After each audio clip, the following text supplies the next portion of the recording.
Well, hello everyone, and welcome to the kitchen table. Have we got an amazing show for you today? We're going to be talking about this new trend of viewing your own cervix to see if you're healthy, as well as checking out the iodine situation and how it profoundly affects the health of your breasts. And join us for today's episode, November 5th, on the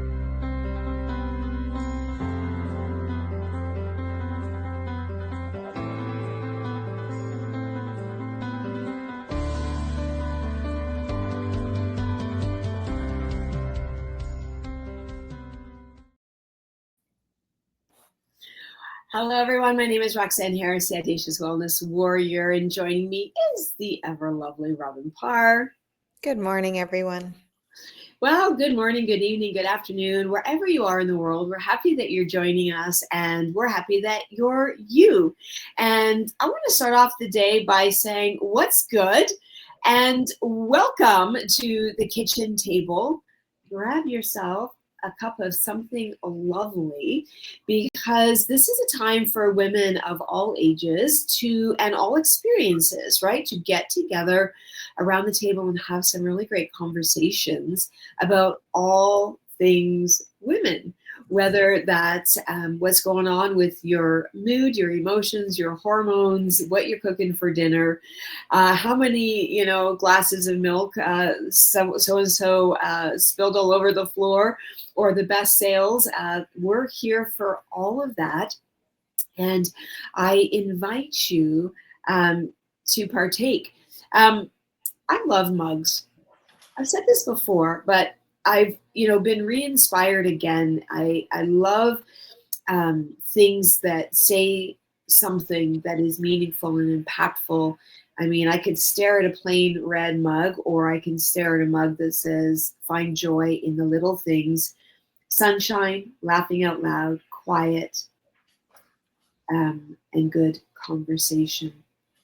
So here's the reality. I am having a cup of lavender coffee. It is an organic roast that I make some lavender syrup and I put it in there. If you've never had lavender in your coffee, it is a whole other elevated experience. Have you had it, Robin? I haven't had it in coffee, but I've had the Lavender London Fog, and that is divine. Divine. There was a really cute coffee shop where I used to live, and they even put a little sprinkle of lavender on top of the foam, and it was just a whole experience. Sometimes, ladies, it's not that hard to make us giddy and enjoy life. I went to a forest bathing exercise. It was a half-day event that I went to. I didn't even know this place existed, this beautiful beach along the St. Lawrence. And they had, at the end of this forest bathing experience, we had this little coffee time. And I'm telling you, all of the baskets were edible flowers. And whatever you made, they had sprinkled it with flowers, and maybe there was a bit of glitter, something that literally cost them probably less than 10 cents. And everyone that was at this thing was like, oh my gosh, it's so beautiful. And so it's the little things sometimes, ladies, that put the sparkle in our life. And we're so happy that you joined us this morning. And I want to start off by this thing that one of my former clients sent me. So we were talking about the menopause retreat coming up on November 20th, 21st, and 22nd. And she was like, oh, I'm into this fantastic thing. And I'm sure you've heard it because it's all the rage. And this fantastic thing is a self-exam kit for you to, quote, view your beautiful cervix in the safety and comfort of your own home. And so, what do you think about that? Well, I mean, do we know what we're looking for? I mean, it just seems like that could be just a whole issue. Maybe I'm not sure that we're supposed to be sticking things up, including mirrors and whatever, to check out. What are we checking out in that? Yeah. So apparently it comes with the reusable plastic speculum, a hand mirror, a Love Thy Cervix flashlight, organic lubricating jelly, and a beautiful step-by-step instruction sheet. Comes in all different sizes. I'm not sure how you would measure the size that you need. It's one of those things. It's packaged in discreet shipping. And you can view your own beautiful cervix. That's literally the website, beautifulcervix.com. I'm not advocating it, ladies. We're not, supporting or advocating or diagnosing or treating anything on this show. But I just thought it was very interesting that women feel the need or they're compelled to view their own cervix and issues going on. And as Robin said, how would you even know what you're looking for and that kind of thing? Because one of the things that they do when there are cervical cell changes is that they literally spray vinegar, and what turns white are the cells that are dysfunctional in some way. And so, I mean, I've not done this. Ladies, if you've done this, beautiful cervix self-examination kit, I want to hear about it in the comments. I want to hear about what your experience is. And I also want to know why you felt compelled to do that. I'm kind of under the opinion that, the cervix is tucked neatly inside and it's probably not there, to be on display for the world. And we're certainly not supposed to be, biopsying and taking chunks out of it and making it bleed, because there would be nowhere in nature that would ever happen. Like, imagine, like, where would your cervix ever be injured? Like, where would your cervix ever have a chunk taken out or multiple paper cuts? Like, it doesn't make a lot of sense. Yeah, I find it really interesting that that's a thing. I'm really curious on exactly how that started. And what are women looking for? If if you've done this and you've seen the instructions, what are we viewing? Is it just to see what it looks like? Or are we trying to self-diagnose ourselves with something? Or what is the purpose of this test? Well, and I wonder if it was birthed kind of out of, the last few years where it's become increasingly difficult to get a doctor's appointment. And there was like a good year to year and a half period where you couldn't go and see a doctor. It was all virtual. And so I wonder if it's out of this desire for women to, be constantly checking and making sure that their health is on point. Now, I was intrigued, and I'm going to read this because it's right on their website, beautifulcervix.com. It's not me saying this, but they do have a little section here for FTM trans men readers with cervixes, although they spell it a little bit different, I guess, services, rather than with the X, it's with the C. Please note the language in the instruction kit is a female anatomy based. We apologize if this causes dysphoric feelings. We're working on creating a kit for trans men. And then they have a resource on cervical health for trans men. And so, I guess they're reaching out to all of the various people groups, but the reality is only biological women have cervixes. The people that have two X chromosomes, they're the only the group. So I think, once inside, the anatomy is probably exactly the same. A cervix is a cervix. Due to my time working and being a student in the hospital, I was able to, obviously not my own, but do cervical checks on obstetrical ladies and, help birth babies and things like that. And there's a lot going on there. And I guess I'm surprised that women would be into this. And so if you've done this, we want to hear from you. This check your own cervix and what is it that we're checking for and how would we even know what we're looking for. But I thought that was interesting. So today I want to dive deep because it's really been on my heart a lot, because I'm seeing more and more women in my clinic, and then more and more women that I know that are having problems with their thyroid.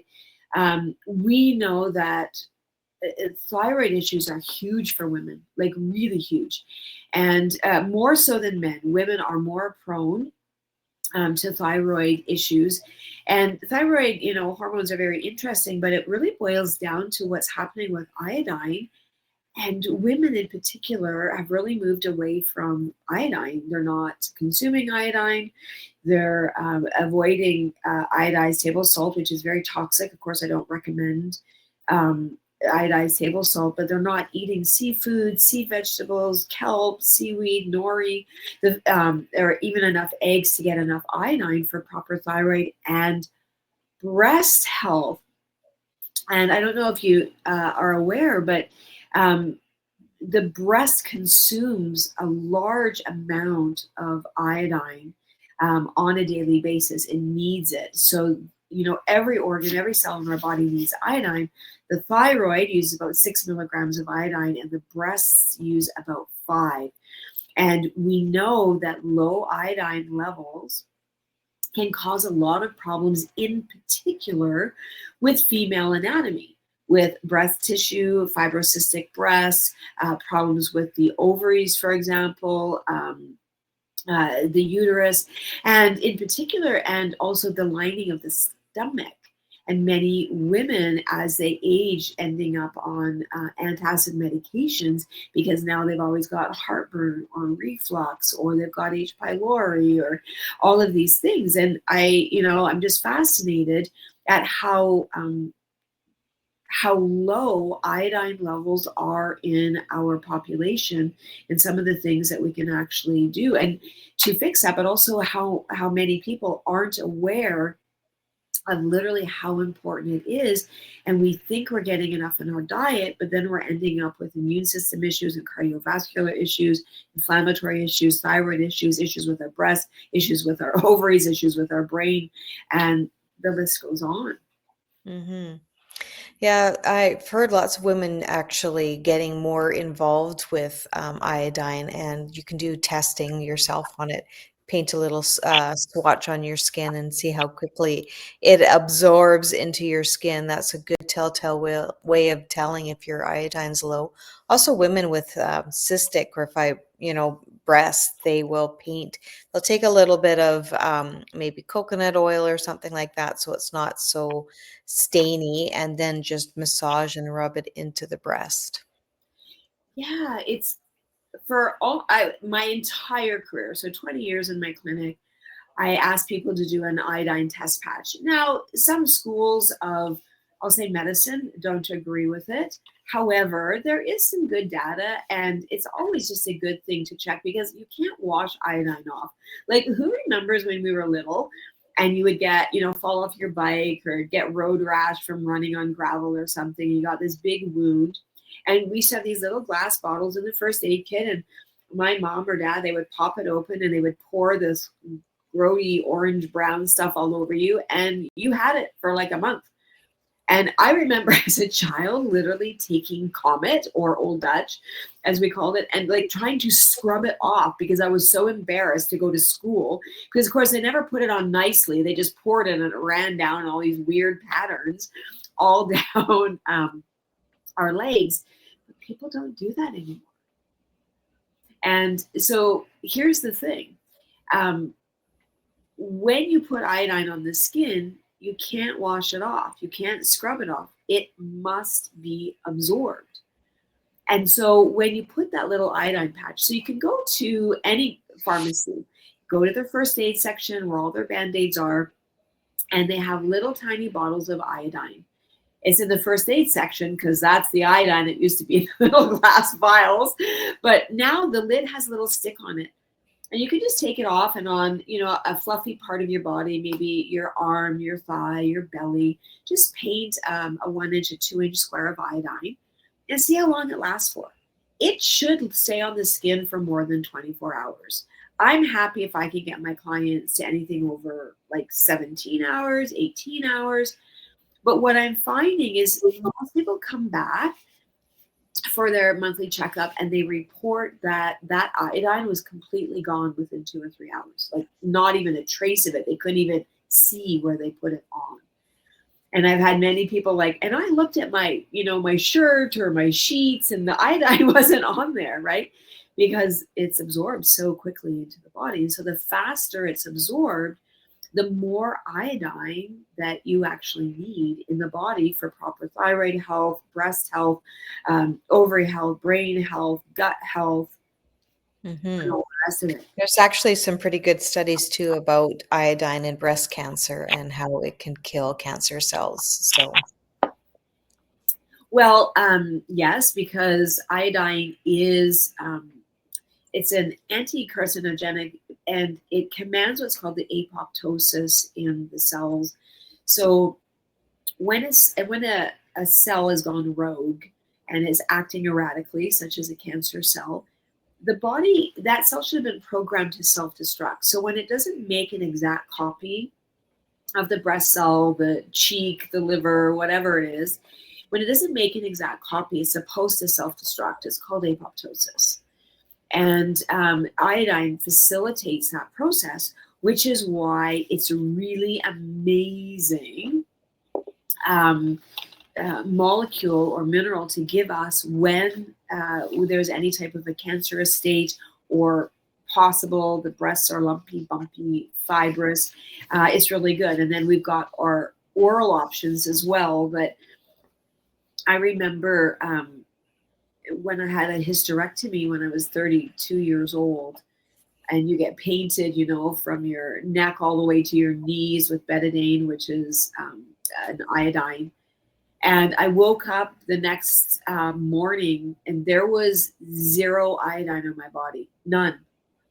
All it was gone. I was like, wowee, I was really super deficient. So this is a great way that you can check at home. Like, you can literally just paint a 1 inch, a 2 inch square of iodine on your body, see how long it lasts. And if it doesn't last very long, you can just paint another square, just move it around the body until you're getting a longer lasting. But I would say, we're not very good as a whole of eating foods that are high in iodine. And the government made it so easy, right? They put iodine into table salt.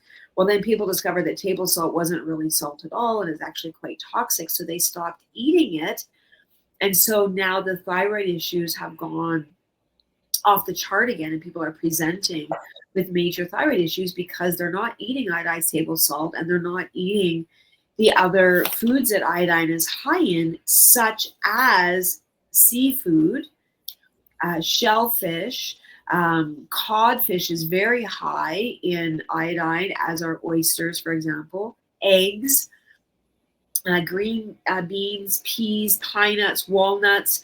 And you can get it in dairy too, but dairy can be very inflammatory, and something maybe with people with thyroid issues or other inflammatory issues should not be taking. But we're not eating enough iodine, and we've got so much exposure in our bodies, whether it's radiation from our dental x-rays, or maybe we fell and we hurt our ankle and we've got that kind of radiation, or radiation from flying around the world all the time. But all of these things can steal our iodine in our body.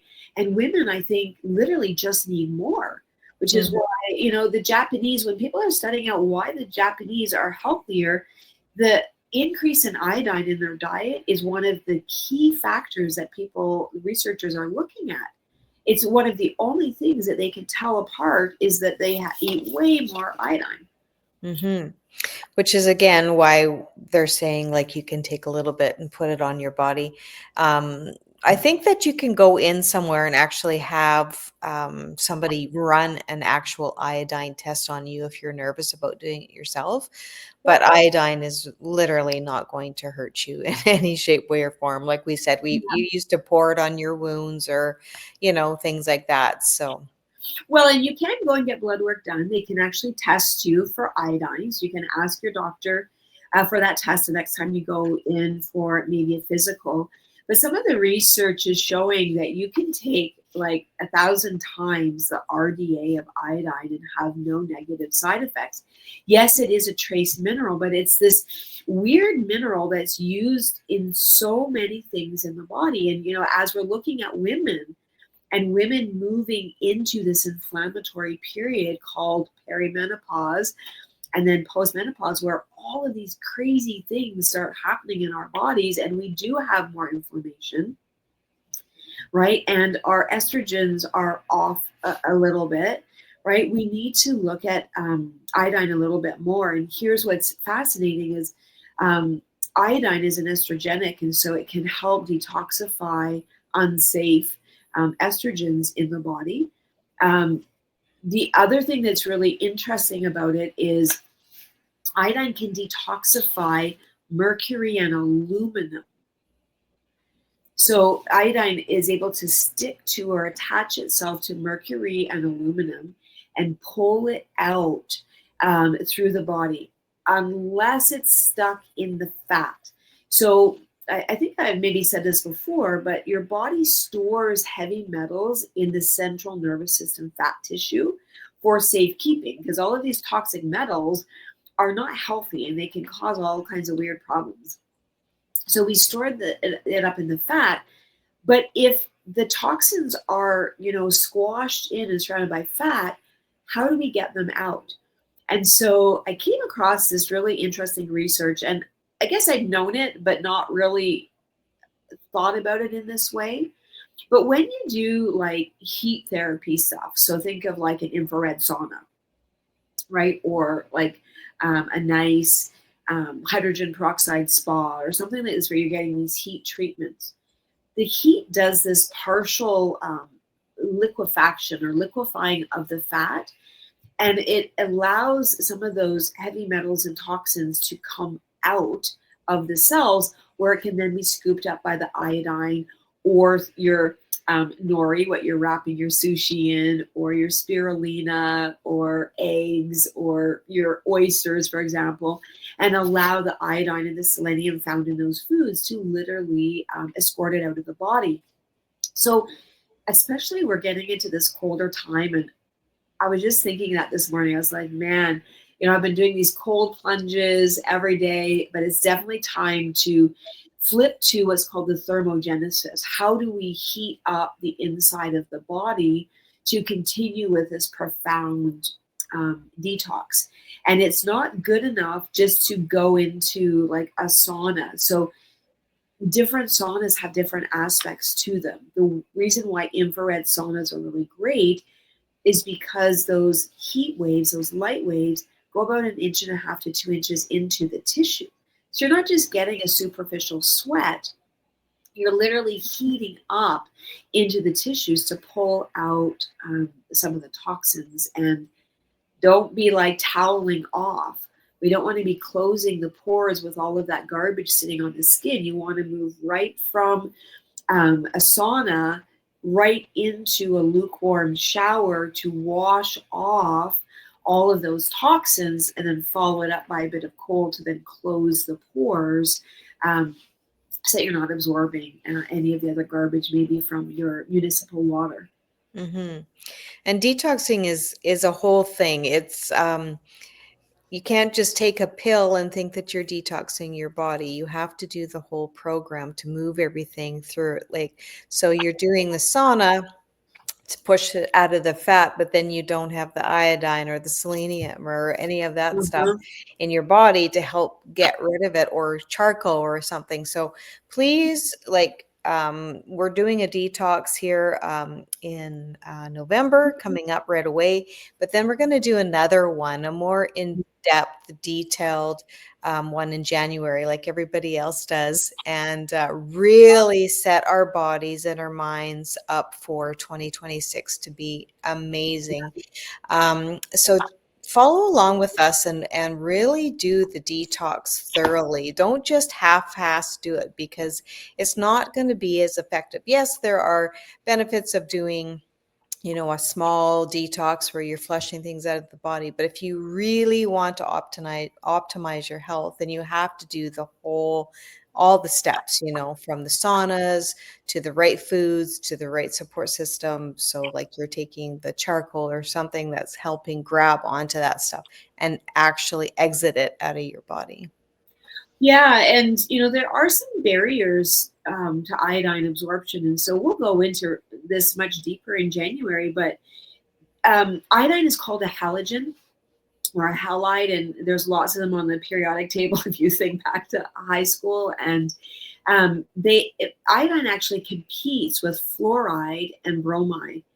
Fluoride is found in a lot of things now. So if you've got municipal treated water, chances are you've got fluoride and or bromide. Bromide is basically an anti-mold and antifungal. So you've got that probably in the water in your toothpaste. Bromide is also put into commercial breads, again, because it's an anti-mold agent, right? So if you're consuming things that are high in fluoride and or bromide, it's going to compete for the iodine and not allow the conversion of the iodine to happen to make your thyroid hormones. So sometimes it's not just, maybe you're eating a lot of kelp or sea vegetables or oysters or codfish, but your iodine is low and you're having symptoms of iodine deficiency, which are a lot, and we'll go into those. We already talked about fibrocystic breast or breast pain, uterine pain, high cholesterol, cardiovascular issues, inflammation, obesity, weight gain, so brain fog, mental confusion, poor eye health. Your eyes need a high level of iodine as well. So there's a lot of things going on with iodine. But when we have these competing factors, we have to look at that. So if you are drinking municipal water, one of the best ways to off gas the halides is to pour your water into a glass jug, and then like really stir it for a couple of minutes. You're creating a vortex of spin in there, and then just leave it open on the counter for 24 hours. All of those elements will off gas into the air, and then you can have the water without as much of the contamination. If you are still in 2025 using a fluoride toothpaste, I would really encourage you to research what that is, how it was developed, why it's in, our skincare, body care, and the harm that it's doing, not just to your teeth, but your pineal gland in your brain, your liver, etc. Really should not be using fluoride. Actually, I watched a really cool video. I don't know, there were two dentists. It was a dentist's office, and they specialize in root canals. And they were asking the dentist what kind of toothpaste they use. And they started off with talking about, on the crinkle end of the toothpaste tube, there's usually a square and it's different colors. Sometimes it's black, sometimes it's blue, sometimes it's yellow.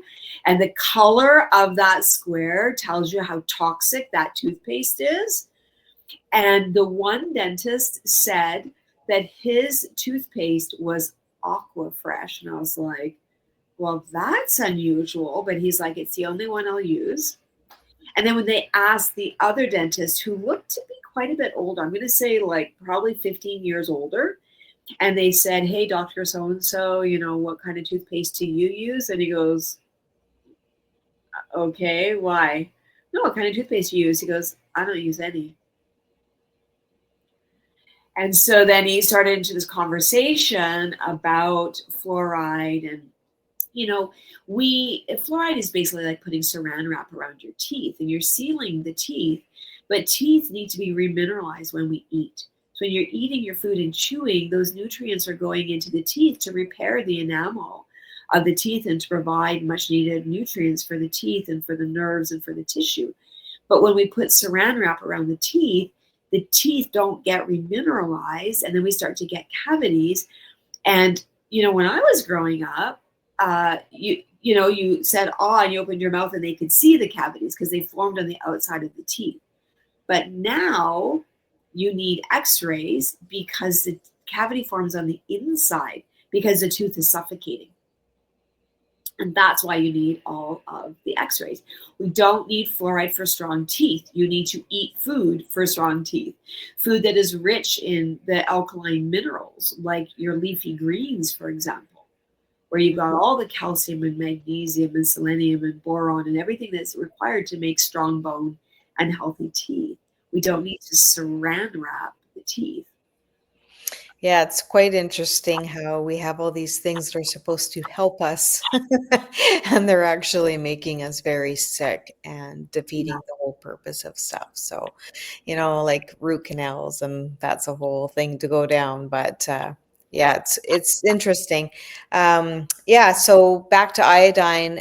Try and figure out a way that you can get some on your body and really take the benefits of it. I'm going to actually try that myself this coming up with the detox, and I'm really going to be journaling it and making notes on on our Facebook page and letting you know how it goes. So I hope you follow along with us.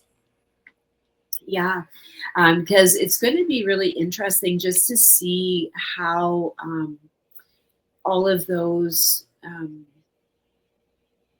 all of those elements come together. Because I think people are very good at doing little tiny things, right? But we're not necessarily good at um, doing all the things at the same time for the best effect. Like Hmm. one of the little tricks about iodine is to take it on an empty stomach. So yes, you can paint it on. That's great. There's a solution called Lugol's, Lugols, and you can get it at health food stores, and most pharmacies carry it, but they usually carry it like behind the counter, the Lugol solution. And but you can do that and use that. And that's an oral iodine. But if you take a couple of drops and just put it in a little bit of water before you go to bed, any inflammation, irritation, bacteria, parasitic kind of thing going on in your stomach, it will kill all of those organisms and reduce the inflammation.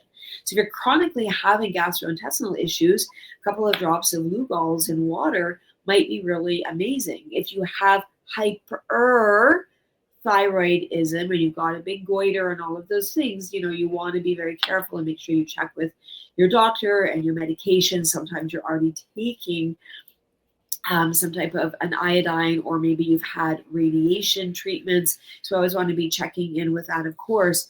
But so there is this oral iodine, or we've got the food. Now, ladies, I mentioned that you might be having fluoride or bromide in the body. You might be having high radiation through dental x-rays or other lifestyle activities that are destroying iodine. If you eat goitrogenic foods, meaning that they help or are causative in forming goiter. So, the big, thick ring that can happen around the thyroid. So, goitrogenic foods are soy, cassava. Sorry for all you eating those cassava chips every day, and cruciferous vegetables. I'm never going to tell you to stop eating your broccoli or your kale or your Brussels sprouts or, broccoli sprouts.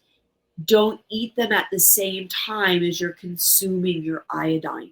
They need to be separate because they will literally not allow the absorption of the iodine. So if you're going to be having, say, sushi for lunch, lunchtime is not when, or that would be a great time, but you're not going to also have maybe some soy with that or some broccoli with your sushi. Ever notice that you're not getting sushi with broccoli or Brussels sprouts or, cabbage or kale, or you're just not, okay? And then if you're a vegan, vegans generally have very low iodine levels because they eat a lot of goitrogenic foods. They eat a lot of soy, a lot of cruciferous vegetables, right? So they're actually minimizing or neutralizing the iodine that they're taking. And they also don't eat foods high in iodine naturally. They're not eating the seafood, the sea vegetables, the kelp, the nori. They're not eating, in many cases, eggs.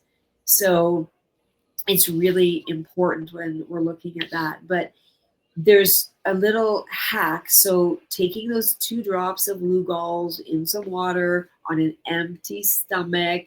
I have some people that just keep the Lugol's in the bathroom, and if they have to pee at 3 or 4 in the morning, they just take it right then. Then they know it's an empty stomach. or they set their alarm, or when their husband goes to work at 5 in the morning, they take it and then they're good for the rest of the day. So there's lots of ways around this, especially if you're consuming foods that are, cruciferous vegetables or whatever. But you also need selenium. So selenium is deficient in the soil in North America. There's no selenium in the dirt. This has been ongoing now for about 35, 40 years. It's a long time. So our food that we're eating that should be high in selenium is not. So making sure that we're getting something like, take your iodine with 4 or 5 Brazil nuts, or get some nice organic Brazil nuts and grind them into a nice butter, and maybe you have a spoonful of your Brazil nut butter every day, but you're keeping that in the fridge so that it's not oxidizing the fat. But we need the selenium. And so there's a big problem with women's health, is many women might know that they should take iodine, but then they're wondering, why do I still have fibrocystic breasts? Why do my breasts still hurt? Why, do I still have this cyst in my breast or this cyst in my ovaries? But they're missing the selenium component. Selenium is required to help iodine do its job. Selenium is required to convert iodine into a usable source in the body, but also to make the thyroid hormones. So sometimes, again, I'll go back to, we might be doing a little bit, but without some of those other factors. So imagine you're eating sushi 4 or 5 times a week and you're iodine deficient, but you didn't realize that you're also selenium deficient, or that you also eat soy like at every meal, or broccoli at every meal, and you're just like leaching it out of the body on an ongoing basis. Mhm. Selenium and iodine are pertinent for breast health in women, and I think there was a lot of studies done about selenium, and if every woman took selenium, you could almost take out breast cancer. Yeah, and I would say, in adding the iodine to that, and many women will take either the first aid, or, as Robin said, the Lugol's iodine, and massage it into their breast. You're having fibrocystic breasts. What's the harm, right? So yes, it is a trace mineral that's very important, but we can take much more than the recommended allotment. And selenium wards off any iodine toxicity. So if you're taking selenium, you're not going to end up with an iodine toxicity. This isn't, not for 1 second would I ever tell you to go and drink a bottle of Lugol's or overdose on it. That's not what I'm saying at all. It's an awareness that sometimes we're not aware. Like, for example, most sea salts have no iodine in it, because iodine isn't in the salt per se, or in the seawater. It's in the sea creatures, in the vegetation, in the animals. And so if what you're getting as a high quality salt doesn't say iodine, because it's got to have it on the back for people with hyperthyroid issues, if it's not on the back, it's not. And many of the high quality salts will actually say on their label, not a source of iodine. So you can get actually different iodines that are blended with kelp, different salts that are blended with kelp for the iodine. So you can find Lumi, Lumi. It's called Lumi kelp salt. There's also salt verk. So this is obviously German Scandinavian, SALTVERK. So salt verk, seaweed salt, and Maine, as in the state of Maine, Maine sea salt with kelp. So this would be a fantastic way to just get that into your daily diet. So be aware of that. So either paint some on, see how long that's lasting for. And if it only lasts for a couple of hours, well, tomorrow paint another batch of iodine on.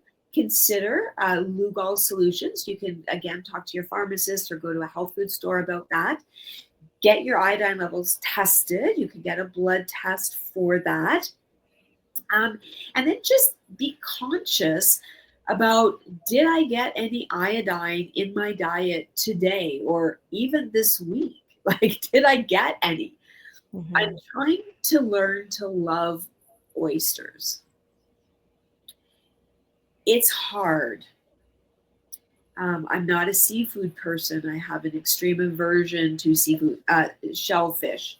I love fish, but any creatures I have a great challenge with. It's just that the oysters are so high nutritionally in some of the most key nutrients for human beings. And I get it that you can swallow them whole, but if you're not chewing them, your stomach also doesn't chew them, right? So kind of cutting them up and trying to, make it into the best adventure ever. Robin, seafood, oysters, is that your stick?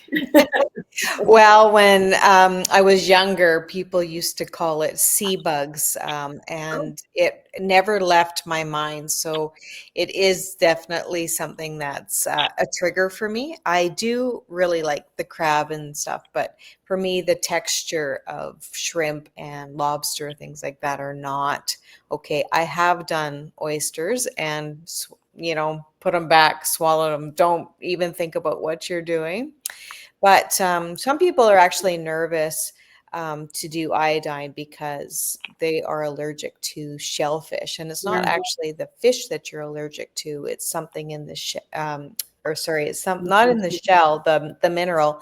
It's something in the fish that you're allergic to. So don't be afraid of that. But I think that maybe we could probably have a really good recipe coming up for something that we can incorporate oysters into at a retreat.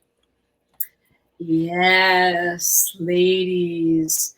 Our retreat is, man, we're at the fifth, we're like 15 days out from something that is so transformational.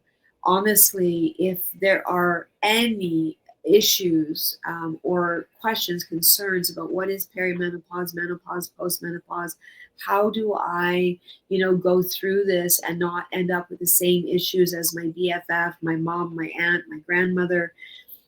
This is information that are all of the hot topics that women really are wanting to know, desiring to know. And have we got some good stuff for you? And I know that sometimes we're just like, man, but I know that. Well, if we knew that, we would be experiencing what we're doing and we would be feeling better and we would be moving forward with our health and we would be in love with ourselves and our body and our minds and we'd be living our best life and our relationships would be amazing and our sex would be fantastic, right? And this is something that is not discussed and is certainly not discussed with a medical doctor, but there are real issues for women. Let me make this clear. If a man showed, if men went through, I'll say menopause, right, and lost up to 35% of their penis and were no longer having libido, and didn't feel like it and were having pain and drying up like a prune, that they would be fixed right away, right?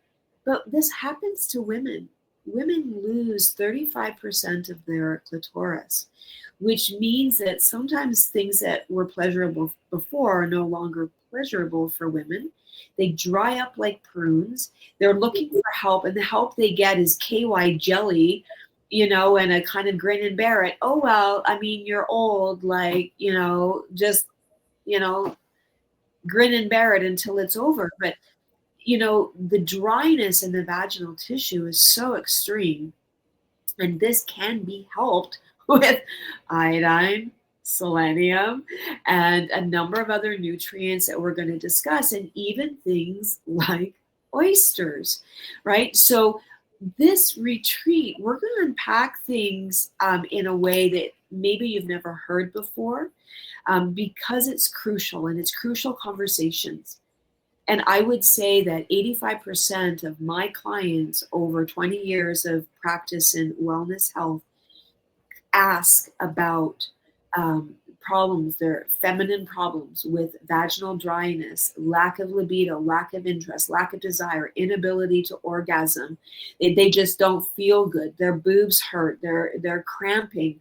Um, all of these things that are happening, not to mention that they want to, take out their husband because, they're breathing too loudly, beside them watching a movie, right? And they haven't gone into these things, and my clients are asking, they want help.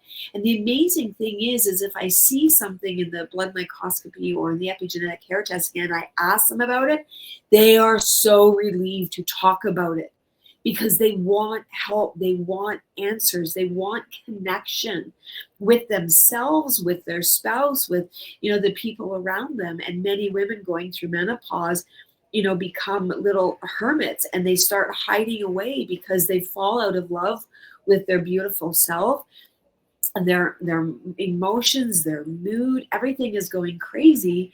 And so they start to recluse. And yet this is the best time of your life. Like, this is where we fan those embers into roaring flames, and we're finally able to be the woman that we were created and designed to be, and to have the relationships that we want, and to have the confidence in our body, and the health and the vitality and the radiance. Like, ladies, like, man, the reason that this age is called, the cougarhood, is because we are hot, right? And see how women just morph into absolute stunning beauties as we age. But we've got this retreat planned that, my goodness, you must be there.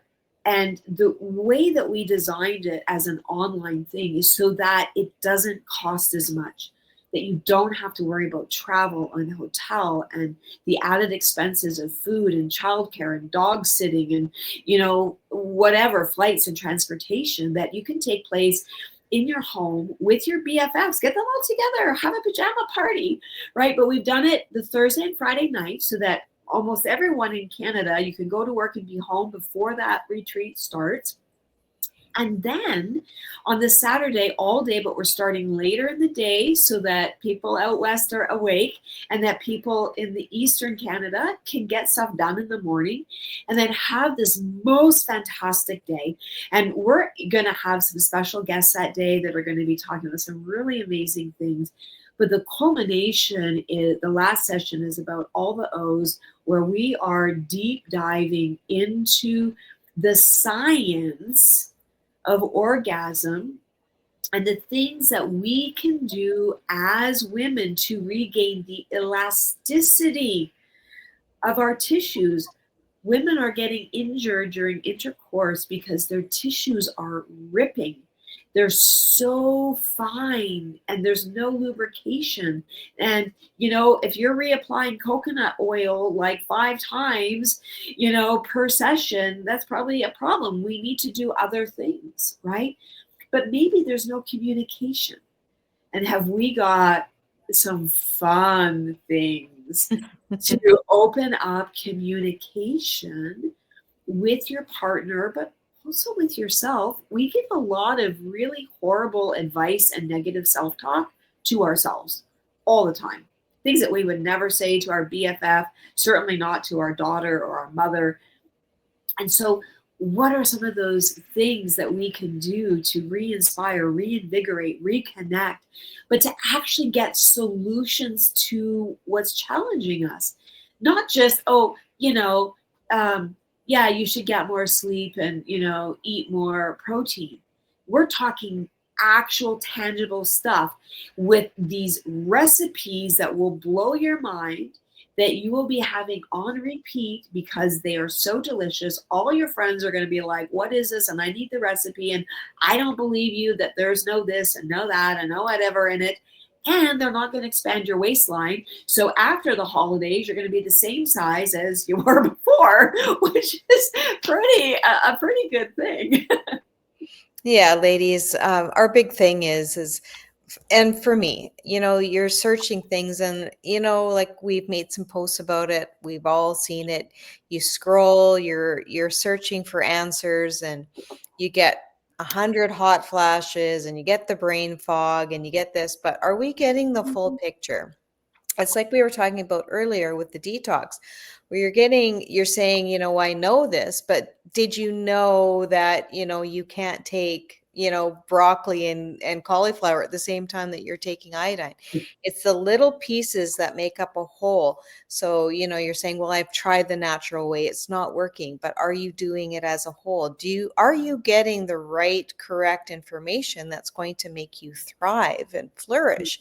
Or are Yeah. you just getting little tiny tidbits? Are you just tired of talking about hot flashes and brain fog? Because yes, not everybody does get that. A majority of the women do, but menopause is more than that. It's so involved. It's really a rebirth of women. And like Roxanne and I have mentioned several times that, you really do live majority of your life in menopause. If you're healthy and strong and thriving and have all the right tools in the tool chest, then you should be able to really enjoy your later life, not, being slumped in a chair and, oh, my legs hurt, or this hurts, or that hurts. So we're really passionate about trying to help women live their best life. Yeah. And, invite a friend. We do have a BFF ticket. This is the best price for your retreat. And honestly, the luxury retreat box is worth the price of your ticket alone. Like it really is. And it And I had some of this stuff come in today just to finalize some of these retreat boxes, and they are so yummy. Honestly, I just want to hoard them all for myself. well, and the nice thing about it is they're actual tools. Okay. So this is the QR code. Take it, a scan of it right now. It'll take you to the website. You'll see the BFF deal where you'll both get, you and your friend or friends, any 2 tickets or more will get 20% off, 2 tickets in the same order. And you'll each get 20% off, by the way. But this is a toolbox.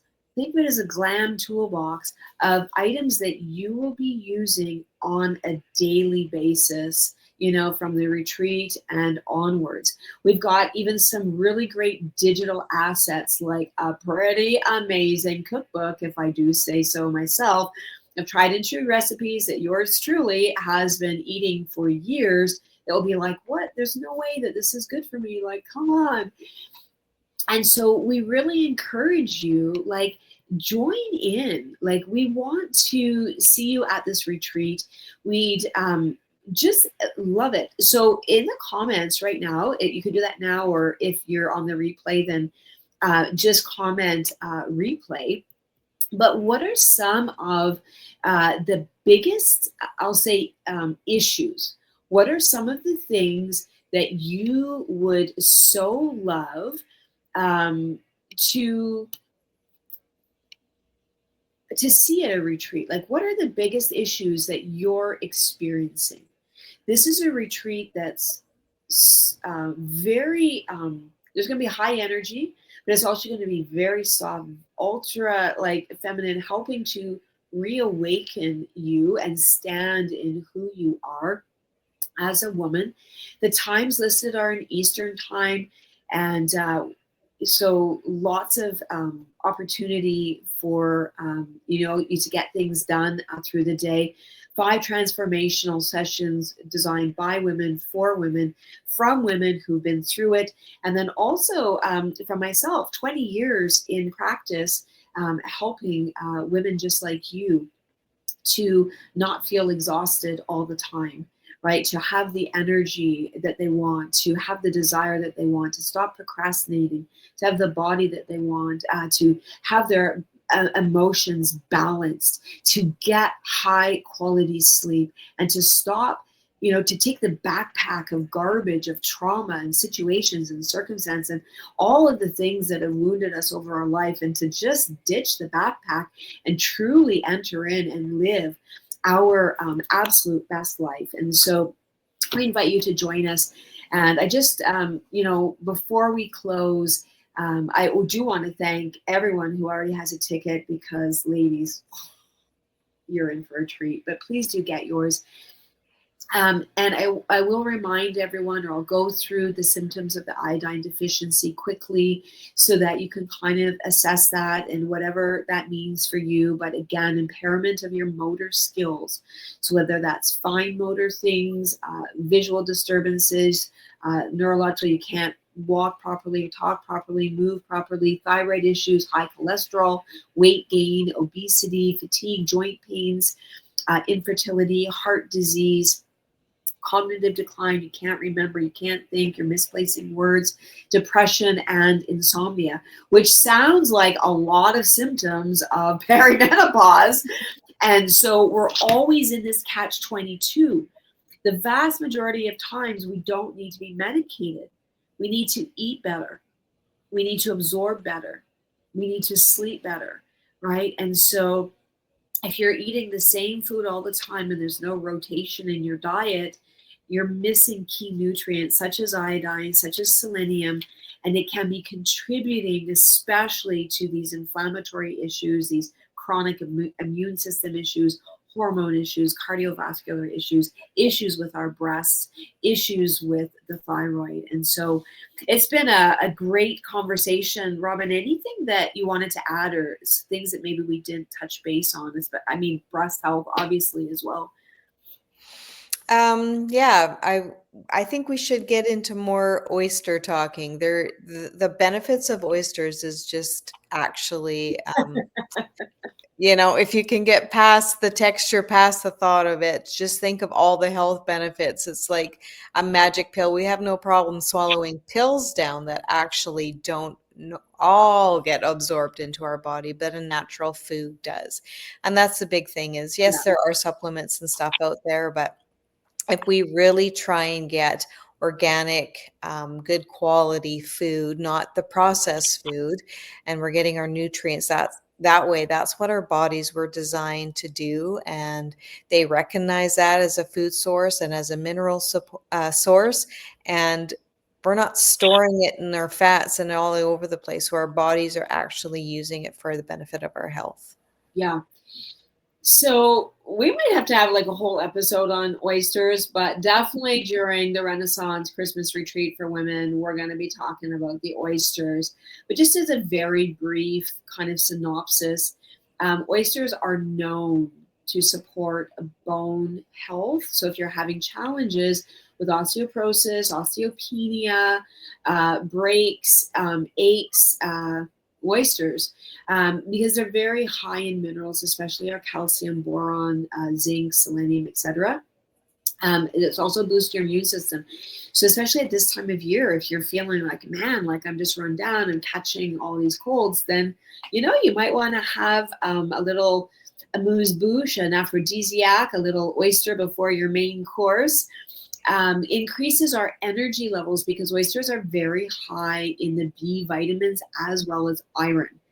There's a very famous neurosurgeon who is very, very invested in circadian biology. And he says that oysters should be the number one food that every single person on this planet should be eating, that they are so nutrient dense and so healthy for your heart, for your brain, for your nervous system. That's Dr. Jack Cruz. You can connect with him. Amazing, amazing man. But they also are so rich in good fats that it helps us with our brain function. So remember, ladies, if we're having cognitive issues, oysters can really help with that, as well as weight management. They're very low calorie, very high protein, very high in fat. The other thing that I want to look at is skin and hair health. Going through perimenopause, many women start complaining or noticing they're getting that crepey skin, they're getting the jowls, the hanging skin. They kind of look like they've been smoking their whole life, and yet they haven't because of a lack of collagen. And we are not able to manufacture, produce, or utilize collagen when our vitamin C stores are low, but also when we don't have enough zinc and selenium. And so it's this vicious cycle of people are so mineral deficient, not necessarily vitamin, but definitely mineral deficient. But and oysters really help with skin and nail health. So if you've been noticing that everything's dry, breaking, shriveling, peeling, there are so many nutrients in oysters to really support strong hair, good hair growth, and prevent age related hair loss. Okay.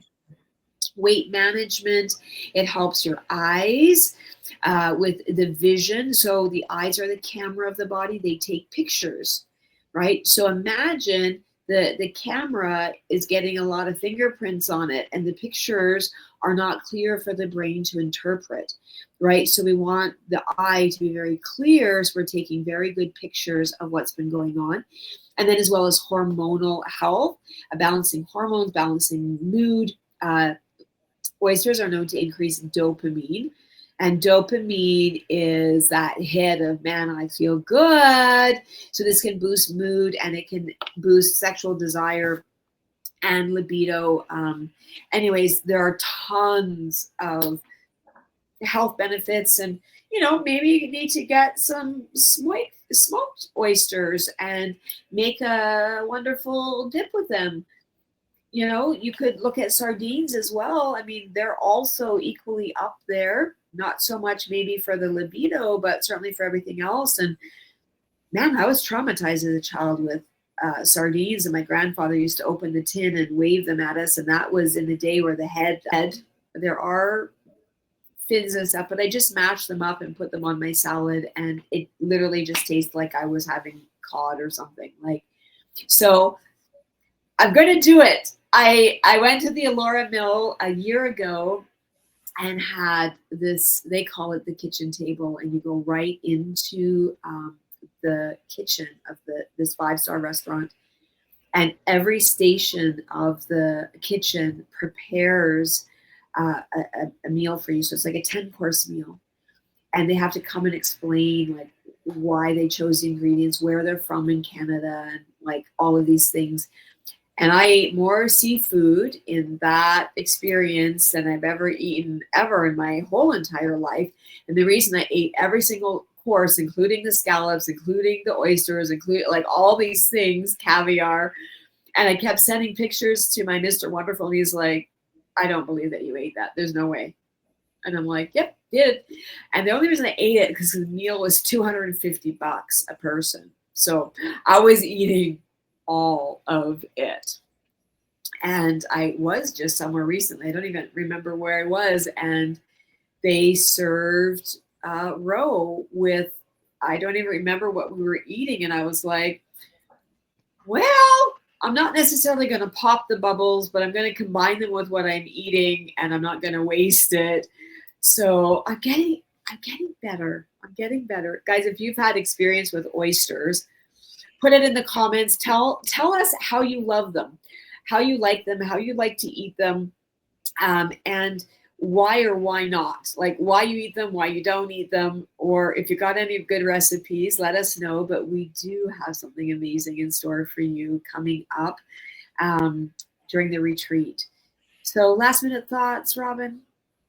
Get your ticket now. We've got how many days left until the 10th? The boxes will be being mailed out on the 10th. So you have to get in by that date to guarantee that your box will arrive in time for the retreat. So it's not because you can definitely get your ticket after. We just can't guarantee that you'll get your box before the retreat. So that's why the 10th is kind of that cutoff, so that everyone in Canada and some of our peeps in the US, they'll be able to get their box in time. Okay. So you can definitely still keep ordering, and we'll do our best to make sure that you get your box in time, because man, the elevation that you will have for your experience.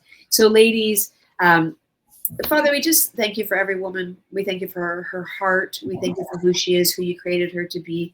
And Lord, would you give the confidence, the courage to eat more iodine-rich foods, maybe to try an oyster if they're not allergic, or some kelp or seaweed. And Lord, just inspire and encourage each and every one to level up and to really look at their diet and what might be missing, and to, yeah, just put in their heart, man, I got to get at this retreat because something amazing is happening there. So we just thank you in Jesus' name. Amen. Ladies, it has been so much fun being with you again. Thank you so much for joining us on the kitchen table. And we look forward to connecting with you online soon. Have a great day, everyone.